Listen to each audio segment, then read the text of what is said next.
The interrogation chamber hummed with the standard deterrents, flickering lights that induced headaches, walls that seemed to shift and breathe, and a temperature that fluctuated between freezing and sweltering. Commander Vixen of the Drakon Navy had overseen countless interrogations in this very room, watching even the most stubborn prisoners crack within hours. Today's prisoner was different. The human sat calmly in the restraint chair, seemingly unbothered by the environment designed to break minds. His uniform was torn and bloodied from capture, but his posture remained upright. When their eyes met, he didn't flinch at her four-armed form, or the razor-sharp mandibles that clicked as she spoke. "You understand your situation, human?" Vixen's translator converted her chittering language into flat, mechanical words. "Your fleet is destroyed, your crew is dead. You are alone." The human nodded slowly. "I understand." "Then tell me the location of your homeworld's orbital defense grid. Cooperation will minimize your suffering." To her surprise, the human chuckled, a strange, rhythmic sound that sent an unexplainable chill down her spine. "You misunderstand something fundamental about us," he said.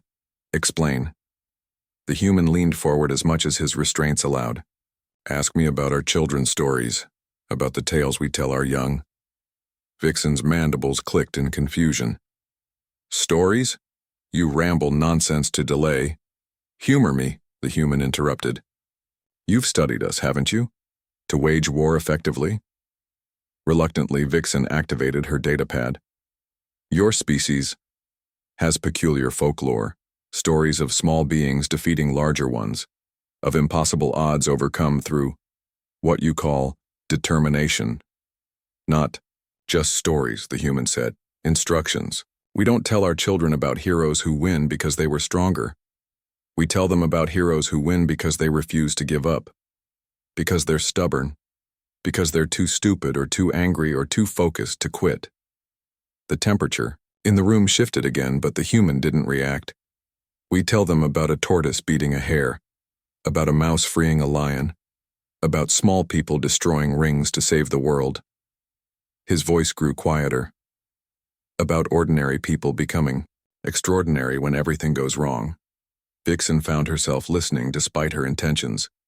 Every human child grows up knowing that when you're outmatched, when you're outgunned, when every rational voice says surrender, that's when you fight hardest. Not because you'll win, because that's what humans do. "Pointless defiance," Vixen chittered. "Your suffering is temporary," the human finished. "Yours isn't." The chill in her spine spread to her limbs. "Explain." "You're Drakon, right? Predator species. Evolved from something like pack hunters." The human's smile was unsettling. "You understand fear as a survival mechanism. Run from bigger predators, hunt smaller prey." Vixen's claws extended involuntarily. "Humans evolved differently. We weren't fast, we weren't strong, we weren't particularly well-armed by nature."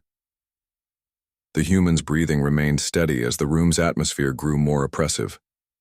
"Do you know how we survived? By being persistent, by being stubborn, by being the species that doesn't know when to quit. Your bravado.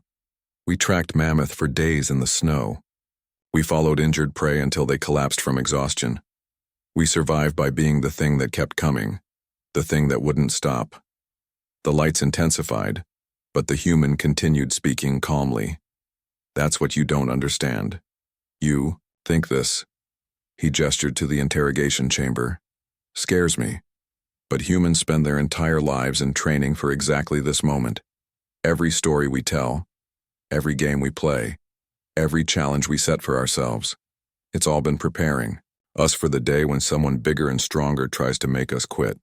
Vixen's 4 hearts beat faster as an ancient primal recognition coursed through her nervous system. "So let me ask you something, Commander." The human's eyes locked onto hers. "How many of my species have you captured?" This is the first?" "Exactly. And do you know why?" Vixen's mandibles clicked nervously. "Because we don't surrender.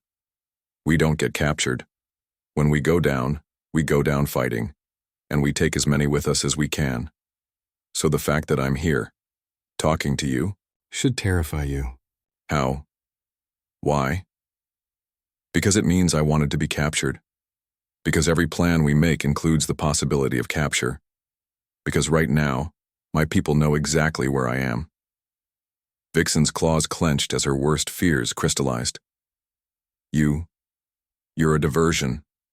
I'm a message, the human corrected. I'm here to tell you that we're coming. That you can interrogate me for weeks or months or years and it won't matter. I won't break, not because I'm brave, but because breaking isn't in our nature.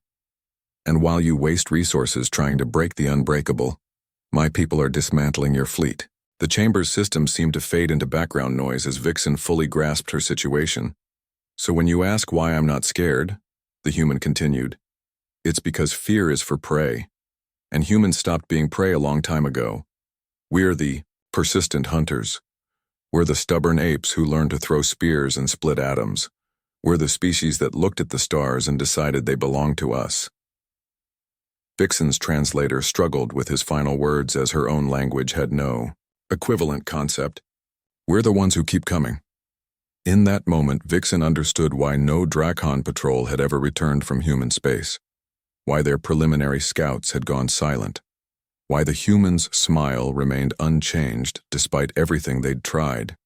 She ordered the guards to remove the prisoner to maximum security. As the human was led away, still calm, still smiling, she found herself checking the security feeds compulsively, watching for threats that her evolutionary programming insisted were coming. Outside, warning alarms began to sound, multiple breaches, human signatures appearing throughout their station. The human had been right. They kept coming.